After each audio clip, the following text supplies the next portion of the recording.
इस्लाम के प्रचारक डॉक्टर जाकिर नाइक। क्या आप जानते हैं कि ये जाकिर नाइक है कौन?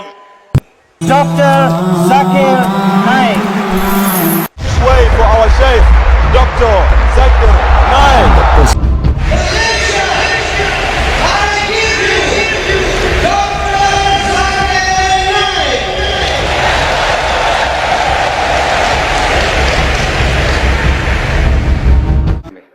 अस्सलाम वालेकुम वरहमतुल्लाहि वबरकातुहू। मेरा नाम मनोज कुमार गौड़ है।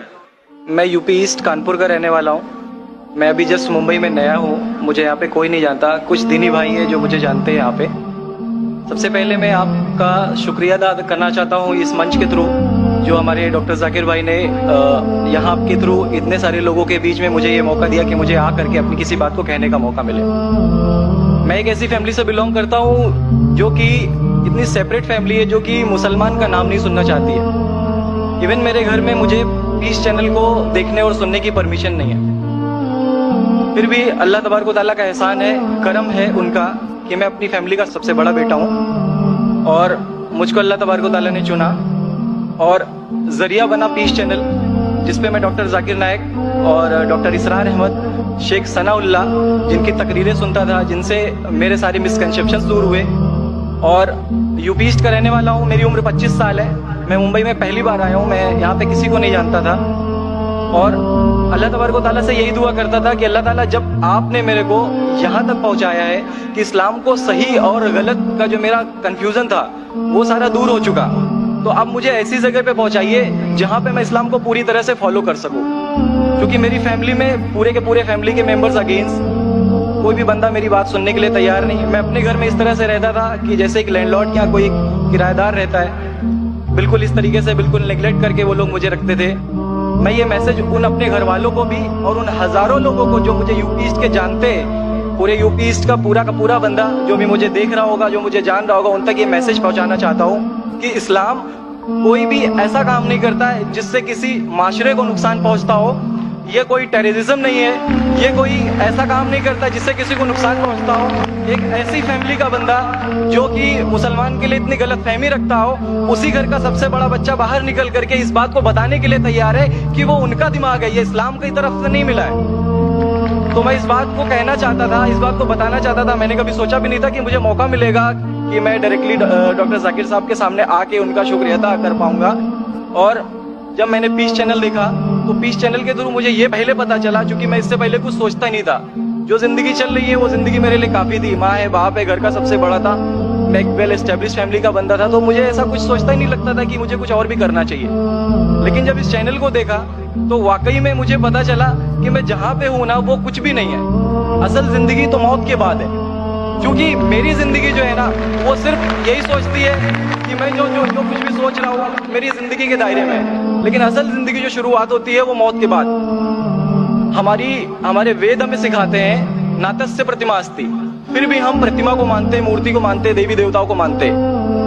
हमारा वेद हमें बताता है एकम ब्रह्मम द्वितीयो नास्ति, यानी कि भगवान एक है, दूसरा नहीं है ही नहीं। उसके बाद भी हम 36 करोड़ देवताओं को मानते।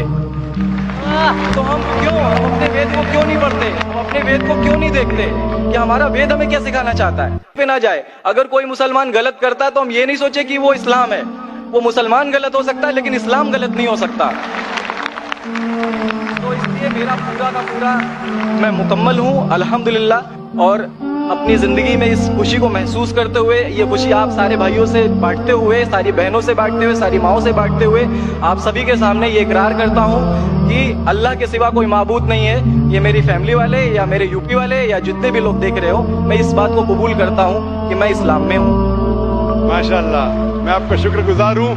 आपने पीस टीवी का पैगाम जो नटशल में दिया, लगता है कि माशाअल्लाह इतनी बार देखिए कि आपके जहन में उतर गया और आप उसको मेमोराइज कर चुके।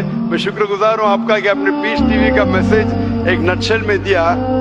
और अलहम्द जो भी आपने कहा माशाअल्लाह, और जो आपने याद के हवाले के साथ जो श्लोका, माशाअल्लाह आपने कहा कि आप एक खुदा में मानते हैं जिसका कोई माबूद नहीं। बिल्कुल।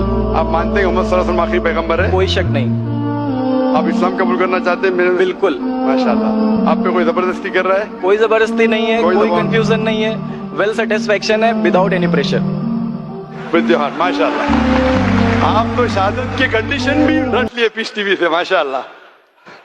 इंशाल्लाह मैं अरबी में कहूंगा और मैं चाहूंगा कि आप उसे दोहराएं। इंशाल्लाह इंशाल्लाह ताला। अशहदु अशहदु अल्लाह अल्लाह इलाहा इलाहा इल्लल्लाह इल्लल्लाह व अशहदु व अशहदु अन्ना अन्ना मुहम्मदन मुहम्मदन अब्दुहु अब्दुहु व रसूलुहु। व रसूलुहु। माशाल्लाह, आपका अरबी भी एकदम माशाल्लाह अच्छी है।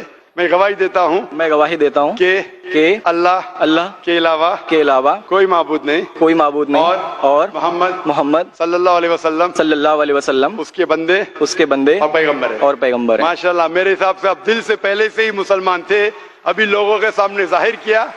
अल्लाह सुब्हानहू व तआला से दुआ करता हूँ कि आपको इस दुनिया में बेहतरीन जिंदगी दे, लेकिन आखिरत में और बेहतरीन जिंदगी दे। और आप जानते हैं कि आपने दुनिया के ऐशो आराम को ठुकराया, क्योंकि आप जानते हैं कि आखिरत की जिंदगी इस दुनिया से बेहतर है। फिर भी अल्लाह ताला फरमाते हैं कि दुआ करो कि इस जिंदगी में भी, सूरह बकरा सूरह नंबर 2 आयत नंबर 201 में, रब्बना आतीना फिद दुनिया हसनतों व फिल आखिरत हसनतों क़िना अज़ाबिन्नार। मैं दुआ करता अल्लाह ताला से कि आपको इस जिंदगी और आखिरत में भी सबसे बेहतरीन जिंदगी दे और आपको जहन्नम से बचाए और आपको जन्नत में डाले। आमीन। We'll have the next question, inshallah.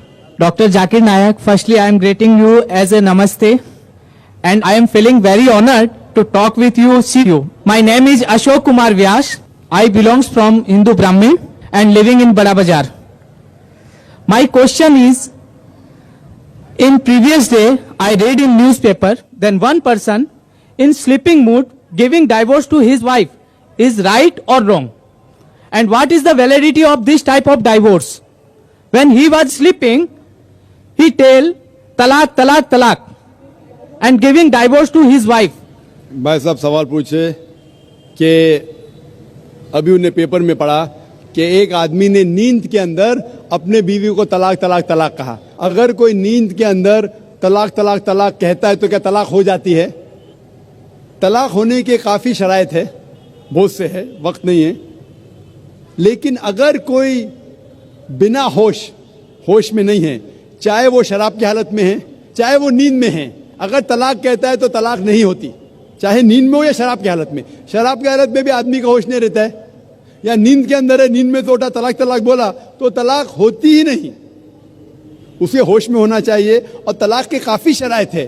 तलाक के पहले कुरान में अल्लाह ताला फरमाते हैं कि आप मियाँ बीवी के अगर कुछ प्रॉब्लम होता है तो आपस में बैठ के बात करो। अगर बीवी ने ज़्यादा नमक डाले और तलाक तलाक तलाक बोलना, ये तो है नहीं। बीवी को बोलो नमक कम चाहिए मुझे खाने में, तो कुरान और हदीस में आता है कि पहले मियाँ बीवी बैठ के बात करना चाहिए। और बात अगर नहीं सुलझती है तो कुरान मजीद में सूरह निसा में सूरह नंबर 4 आयत नंबर 35 में अल्लाह ताला कहते हैं कि appoint arbiter from both the sides. मतलब एक आदमी को, बड़े आदमी को लेके आओ बीवी की तरफ से, एक बड़े आदमी को लेके आओ शोहर की तरफ से, बैठ के समझौता करो और मामला हल करो। फिर अगर नहीं होता है तो it takes a long time. और फिर तरीका और डिटेल अगर आप चाहते तो मैं बोल सकता हूँ। और वो गुस्से में नहीं देना चाहिए, नशे की हालत में देना चाहिए, होश में देना चाहिए, काफ़ी शराइत है।